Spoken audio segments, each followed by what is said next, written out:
요한일서 2장 7절에서 11절까지 같이 읽겠습니다. 사랑하는 자들아, 내가 새 계명을 너희에게 쓰는 것이 아니라 너희가 처음부터 가진 옛 계명이니 이 옛 계명은 너희가 들은 바 말씀이거니와 내가 다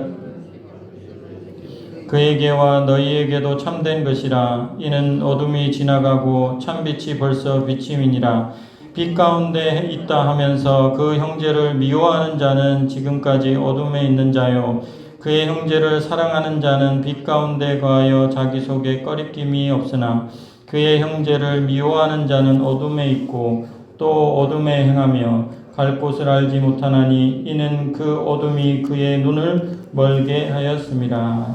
아멘. 오늘 말씀은 우리에게 형제를 사랑하라고 말씀하여 주십니다. 오늘 말씀을 통해서 우리 모두가 형제를 사랑하게 되기를 주님의 이름으로 축복합니다. 왜 형제를 사랑해야 될까요? 첫 번째는 순종하기 위해서입니다. 7절, 8절을 같이 읽겠습니다.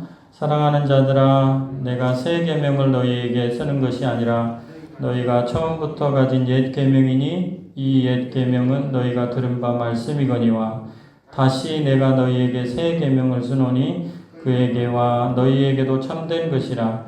이는 어둠이 지나가고 참빛이 벌써 비침이니라. 순종하기 위해서, 형제를 사랑하는 이유는 하나님의 말씀에 순종하기 위해서입니다. 한 율법사가 예수님께 물었습니다. 예수님, 율법 중에서 어느 계명이 가장 크니까? 그렇게 물었더니 예수님께서는 율법과 선지자들의 모든 말씀을 하나님을 사랑하고 이웃을 사랑하라는 계명으로 압축해 주셨습니다. 마태복음 22장 37절에서 40절 말씀인데요. 제가 읽어드리겠습니다. 예수께서 이르시되 내 마음을 다하고 목숨을 다하고 뜻을 다하여 주 너의 하나님을 사랑하라 하셨으니 이것이 크고 첫째 되는 계명이요 둘째도 그와 같으니 내 이웃을 내 자신같이 사랑하라 하셨으니 이 두 계명이 온 율법과 선지자의 강령이니라. 아멘. 요한 사도는 이 사랑에 대해서 다시 강조하고 있습니다. 요한일서를 읽어보셔서 아시겠지만 요한일서는 나선형으로 되어 있습니다. 세 가지 말을 계속해서 반복해서 똑같은 얘기를 세 번이나 하고 있는 구조로 되어 있습니다. 편지의 수신자들이 사랑하라는 말씀을 모르는 것이 아닙니다. 그러나 이미 알고 있었지만 또다시 강조를 합니다. 왜 그렇겠습니까? 그 첫 번째 이유는 알고는 있지만 하고 있지 않기 때문입니다. 두 번째 이유는 사랑하는 것 외에 더 중요한 것이 없기 때문입니다. 그래서 이렇게 중요한 사랑하라는 이 말씀을 알고만 있고 하고 있지 않으니까 또 말할 수밖에 없습니다. 외국의 어떤 목사님이 교회에 부임을 해가지고 설교를 하셨습니다. 그 다음 주에 설교를 했는데 주보의 제목이 똑같은 겁니다. 본문도 똑같습니다.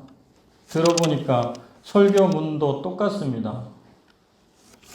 그 다음 주가 되었는데 셋째 주인데 목사님이 제목도 똑같고 또 본문 말씀도 똑같고 설교를 들어보니까 설교문이 똑같은 겁니다. 이제 성도들이 웅성웅성 하기 시작했습니다. 왜? 목사님이 바쁘신가? 그런 생각을 하고 다음 주는 괜찮겠지 하고 다음 주가 됐습니다. 그런데 또 똑같은 말씀을 또 하시는 겁니다. 똑같이. 성도들이 용기를 내어서 목사님에게 찾아갔습니다. 그리고 물었습니다. 목사님께서는 언제 새로운 설교를 하실 것입니까? 이렇게 물었답니다. 이 질문에 대해서 목사님께서 이렇게 대답했답니다. 여러분들이 이 말씀을 정말로 삶 속에 적용할 그때 저는 새로운 설교를 할 것입니다. 그리고 야고보서 1장 22절 말씀을 말씀해 주셨대요. 너희는 말씀을 행하는 자가 되고 듣기만 하여 자신을 속이는 자가 되지 말라. 사도 요한도 같은 심정으로 성도들에게 형제를 사랑하라 권면하고 있습니다. 이것보다 더 중요한 것이 없고 이것 외에 중요한 것이 없기 때문입니다. 요 앞 그 다리에 가보면 산책길이 이렇게 있잖아요. 우리 밀양 여기 그 산책로로 이렇게 내려가는데 보면 오른쪽에 아주 이 조경을 잘 해놓은 곳이 있었습니다. 제가 처음에 와가지고 거기를 보면서 조경을 진짜 잘 해놨네 그런 생각을 하면서 내려갔는데, 그리고 이제 왔다 갔다 하면서도 잘 몰랐습니다. 그게 뭔지를 잘 몰랐는데, 혹시 뭔지 아시겠어요? 산책로 밑에 내려가다가 오른쪽에 경사진도 이렇게 모르겠습니다. 이게 한 45도 되는지 거기다가 조경을 잘 해놨는데, 제가 저기 영남도에 올라가가지고 산책로를 이렇게 보는데 거길 보니까 그게 글씨더라고요. 따뜻한 밀양시 이렇게 글씨가 써 있었습니다. 제가 그걸 보고 저게 글씨였구나. 그냥 깎아놓은 게 아니고 글씨였구나 그런 생각을 했는데요. 여러분 마찬가지로 성경도 그 안에 수많은 계명들이 있고 그것이 하나하나가 중요한 의미를 가지고 있습니다. 그런데 그 하나하나를 지키는 것도 굉장히 중요하지만 전체가 무엇을 말하고 있는가를 살펴보고 그 안에서 그 하나하나를 지키는 것이 참 중요합니다. 성경 전체를 마치 영남로에서 높은 영남로에서 밑을 내려다보듯이 성경 전체를 저 위에서 밑을 내려다보면 무슨 글씨가 쓰여져 있는지 아시겠습니까? 사랑이라는 글씨가 쓰여져 있습니다. 성경은 사랑하라는 그런 말씀입니다. 그래서 사랑이 없으면 아무것도 아니라고 그렇게 말씀합니다. 사랑이 없으면 아무것도 아니다. 고린도전서 13장 잘 아시는 말씀을 같이 한번 읽어보겠습니다. 고린도전서 13장 1절에서 3절 말씀 앞에 있습니다. 읽겠습니다. 내가 사람의 방언과 천사의 말을 할지라도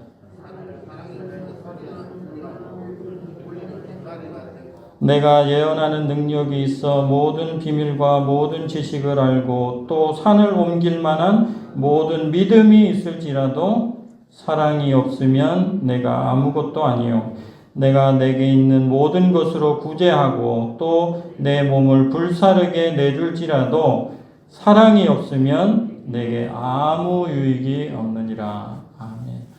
사랑하는 성도님들, 이 말씀을 마음에 깊이 새기실 수 있기를 주님의 이름으로 축복합니다. 처럼 사랑은 모든 계명을 포함하는 최고의 계명이기 때문에 우리는 사랑해야 합니다. 사랑해야 순종하는 것입니다.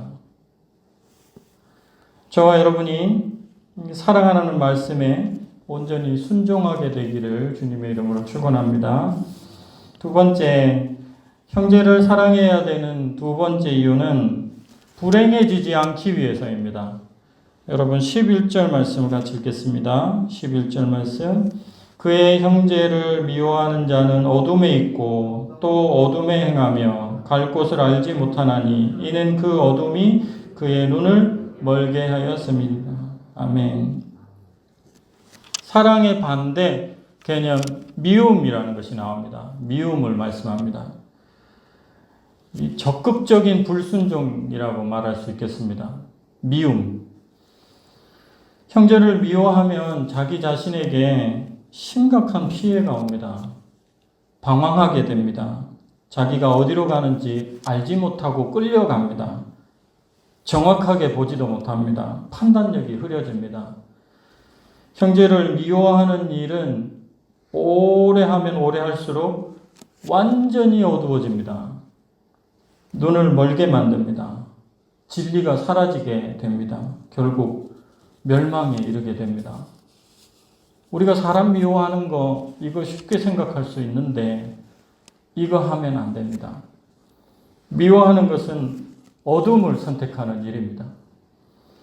빛에게서 자신을 차단하는 것입니다. 집을 한번 상상해 보십시오. 창문이 많이 있습니다. 볕이 아주 따사롭게 집안을 따뜻하게 만들고 있습니다. 그런데요, 미워하면요, 집 안에 있는 커튼을 다 쳐버리는 것과 똑같습니다. 하나님의 빛이 절대 들어오지 않습니다. 사울왕이 그랬지 않습니까? 잘 아시죠? 다윗을 미워해서 보이는 것이 없었습니다. 나란 일 다 제쳐놓고 왕이 나란 일을 해야 될 텐데 나란 일도 다 제쳐놓고 다윗 쫓아다닌다고, 다윗 죽이겠다고 온 동네방네 그렇게 다니는 것을 보고 다윗이 뭐라 그랬습니까? 도대체 죽은 개 같은 나를 쫓아서 뭐 한다고 나를 죽이겠다고 이렇게 쫓아오십니까? 이렇게 얘기하지 않았습니까? 마귀는 형제를 미워하는 사람의 마음을 점점 더 어둡게 합니다. 결국에는 그로 하여금 진리를 뺏어가 버립니다. 어떤 사람이 이런 말을 했더라고요. 미움은 한 사람의 모든 행동을 삐뚤어지게 만든다. 미움은 한 사람의 모든 행동을 삐뚤어지게 만든다. 여러분, 미움을 멈춰야 합니다. 미움을 멈춰야 하는 아주 중요한 교훈이 이사야서 6장 10절에 있습니다. 이사야서 6장 10절을 읽어드리겠습니다. 이 백성의 마음을 둔하게 하며 그들의 귀가 막히고 그들의 눈이 감기게 하라. 염려하건대 그들이 눈으로 보고 귀로 듣고 마음으로 깨닫고 다시 돌아와 고침을 받을까 하노라 하시기로. 이 말씀은 어떤 배경이 있냐면 이스라엘 백성들이 하나님께 불순종을 반복해서 계속적으로 하고 있을 때 하나님께서 이스라엘 백성들에게 하신 말씀입니다. 눈을 감기게 하겠다. 귀를 막아버리겠다. 이제 하나님 말씀 안 들리고 하나님 보이지 않고 이런 상태를 만들겠다는 거죠. 이 말씀을 오늘 본문의 맥락에 따라서 말씀드리면 계속적으로 하나님 말씀에 불순종, 적극적으로 불순종하여 어떤 사람 미워하고 형제 미워하게 되면 후에는 귀가 막히고 눈이 감기게 될 것이라는 말씀입니다. 성경은 무엇을 말씀하는 책이라고 말씀드렸습니까? 사랑. 그런데 적극적으로 누군가를 미워하게 되면 하나님이 귀를 막으시고 눈을 감겨버리시는 것입니다. 여러분, 그리스도인 중에 누가 사람을 미워하겠느냐 하겠지만 미워하는 일이 없었다면 요한은 이 말씀을 우리에게 전해주지 않았을 것입니다. 미워하는 일이 있다는 것입니다. 성도 여러분, 미움을 멈춰야 불행이 멈춥니다. 미워하는 것 그만해야 됩니다. 미움을 멈추시기를 주님의 이름으로 축원합니다. 형제를 사랑해야 되는 세 번째 이유 마지막으로 말씀드리겠습니다. 죄 안 짓고 살기 위해서 형제 사랑하는 것 실천해야 됩니다. 10절 말씀 같이 읽겠습니다. 그의 형제를 사랑하는 자는 빛 가운데 거하여 자기 속에 거리낌이 없으나 그의 형제를 사랑하는 자는 빛 가운데 거하게 돼서 거리낌이 없는 삶을 살게 된다 하는 말씀입니다. 여러분, 죄는 우리를 넘어지게 합니다. 거리낌이 바로 그런 것입니다. 거리낌은 넘어지게 하는 것, 걸림돌, 덫 이런 의미가 있습니다. 형제를 사랑해야 자신을 죄짓게 하는 일로부터 벗어날 수가 있습니다. 어둠을 없애려면 빛이 비추어져야 됩니다. 마찬가지로 미움을 없애려면 적극적으로 사랑해야 됩니다. 또 죄를 안 지으려면 적극적으로 사랑해야 됩니다. 그런데 사랑 어떻게 하면 될까요?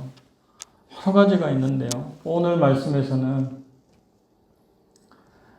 진정으로 사랑하라, 적극적으로 사랑하라는 의미가 있습니다. 베드로전서에는 이렇게 얘기합니다. 뜨겁게 사랑하라 이렇게 표현을 하고 있습니다. 베드로전서 4장 8절 말씀입니다. 4장 8절 무엇보다도 뜨겁게 서로 사랑할지니 사랑은 허다한 죄를 덮느니라. 아멘. 사랑은 허다한 죄를 덮는데요. 어떻게 해야 무엇보다도 뜨겁게 서로 사랑할지니라. 여러분, 사랑에 관해서 회색지대가 있을까요? 회색지대. 무슨 말씀인지 아시겠습니까? 사랑을 안 하는데 그냥 그 상태로 사랑하지 않아도 아무 문제가 없는 그런 상태 아니겠습니까? 우리가 그리스도인으로 살면서 이 회색지대에 있을 수 있습니다. 사랑하지는 않지만 그저 그렇게 그냥 사는 거죠. 그런데 하나님께서 말씀하시는 그 그리스도인의 삶이라는 것이 과연 그렇게 살 수 있는 것인지에 대해서 사도 요한은 절대 그렇지 않다. 빛이 들어왔는데 어찌 어둠이 사라지지 않을 수가 있느냐 하는 것과 같이 그리스도인이 어찌 사랑하지 않고 살 수가 있느냐 이런 뉘앙스를 요한일서에서 계속 품고 있습니다. 캔들리시라는 분은 이기적인 종교인은 병적인 종교인이 될 것이다 이런 얘기를 했습니다. 이기적인 그리스도인 있을 수 있겠습니까? 다른 사람들을 향한 적극적인 사랑의 부재는 미워하는 것까지는 아니지만 우리를 넘어지게 하는 장애물이 됩니다. 회색지대에 있으면서 사랑하지도 않고 그저 그렇게 지내는 것이 우리의 장애물이 될 수가 있다는 것입니다. 거리낌이 될 수가 있고 다른 말로 더 직접적인 말씀으로 말씀드리면 죄가 될 수 있다는 것입니다. 우리를 걸려 넘어지게 하는 죄 말입니다. 10절에서 말씀하시는 사랑은 바로 적극적인 사랑을 말합니다. 하나님께서는 우리가 아직 죄인 되었을 때에 우리를 사랑하셨다고 말씀합니다. 잘 아시죠? 로마서 5장 8절을 같이 한번 읽어보겠습니다. 우리가 아직 죄인 되었을 때에 그리스도께서 우리를 위하여 죽으심으로 하나님께서 우리에 대한 자기의 사랑을 확증하셨느니라. 아멘. 하나님께서 우리를 사랑하시는 사랑은 이런 사랑이었습니다. 우리가 하나님 쳐다보지 않을 때 하나님이 우리를 먼저 사랑해 주셨습니다. 이것이 적극적인 사랑입니다. 예수님께서도 자기의 사람들을 끝까지 사랑하셨다고 말씀합니다. 요한복음 13장 1절 말씀 같이 읽겠습니다. 유월절 전에 예수께서 자기가 세상을 떠나 아버지께로 돌아가실 때가 이른 줄 아시고 세상에 있는 자기 사람들을 사랑하시되 끝까지 사랑하시니라. 아멘. 예수님께서는 자기 사람들을 끝까지 그렇게 사랑하셨다고 합니다. 이것이 적극적인 사랑이고 참 사랑이고 성경이 말하는 사랑입니다. 우리가 이런 자세로 사랑하려 하지 않는다면 죄를 짓기가 쉽습니다. 예를 들어 보겠습니다. 여러분, 사랑에도 보상 심리가 있다는 거 아십니까? 우리가 누군가를 사랑할 때 우리도 모르게 보상 심리가 있어서 내가 요만큼 사랑하면 저 사람은 최소한 나에게 이만큼은 해주겠지 하는 것이 있습니다. 아무 대가 없이 아무 조건 없이 아무 이유 없이 그냥 하는 경우가 잘 없어요. 뭔가를 했으면 말이라도 감사하다는 말이라도 받고 싶고 뭔가를 했으면 그것과 똑같은 것은 아니더라도 뭔가를 받고 싶어하는 보상 심리가 우리에게 있습니다. 사랑이 우리에게 있는 사랑이 그렇습니다. 그러나 하나님은 어떤 사랑을 하셨냐? 아닙니다. 전혀 아무 조건 없이 사랑하셨습니다. 이것을 아가페 사랑이라는 것을 우리가 잘 알고 있습니다. 우리 주 예수 그리스도께서도 아무 이유 없이 아무 조건 없이 이제 곧 이 사람들이 자기를 팔 것인 줄 알면서 십자가를 그들을 위해서 십자가를 지고 또 그들을 위해서 씻어줍니다. 발을 씻어주는 그 장면에서 이 말씀이 나오거든요. 사랑의 보상 심리가 전혀 없습니다. 누가 그 사랑을 막을 수 있겠습니까? 요한 사도께서는 그러한 사랑을 말씀하고 있는 것입니다. 이러한 사랑이 있을 때에 걸림돌이 하나도 없다. 나를 향해 등 돌리고 있는 사람을 사랑하는 하나님 아버지의 사랑을 가진 사람을 누가 막을 수 있겠느냐? 나를 배반할 것을 알면서도 대야의 물을 받아 그들의 발을 씻으시며 십자가를 향하여 가는 그런 예수님의 사랑을 가진 그 사랑을 가진 그 사람을 누가 막을 수 있겠느냐? 어떤 죄가 그것을 막을 수 있겠느냐? 이렇게 말씀하고 있습니다. 미움이 비집고 들어올 틈이 없는 것입니다. 저와 여러분이 이런 사랑을 하실 수 있게 되기를 주님의 이름으로 축원합니다. 제가 오늘 설교를 준비하면서 너무 힘들었습니다. 왜 힘들었냐면 사랑이라는 설교만큼 힘든 것이 없습니다. 사랑하라고 얘기하지만 너는 사랑했냐? 성경이 말씀을 묵상하면서 계속 하나님이 말씀하십니다. 너는 사랑했냐? 이 말씀을 전해야 되는 입장인데 사랑하지 못하고 있는 나의 모습을 자꾸 보여주시는 하나님의 마음, 하나님의 말씀이 들리는 것 같아서 참 이 말씀 준비하기가 어려웠습니다. 그럼에도 불구하고 다시 한번 하나님께서 나를 치시는 말씀으로 생각하고 나를 사랑하셔서 주시는 말씀으로 생각하고 말씀 준비해서 올라왔습니다. 성도 여러분, 하나님께서 형제를 사랑하라고 그렇게 말씀하십니다.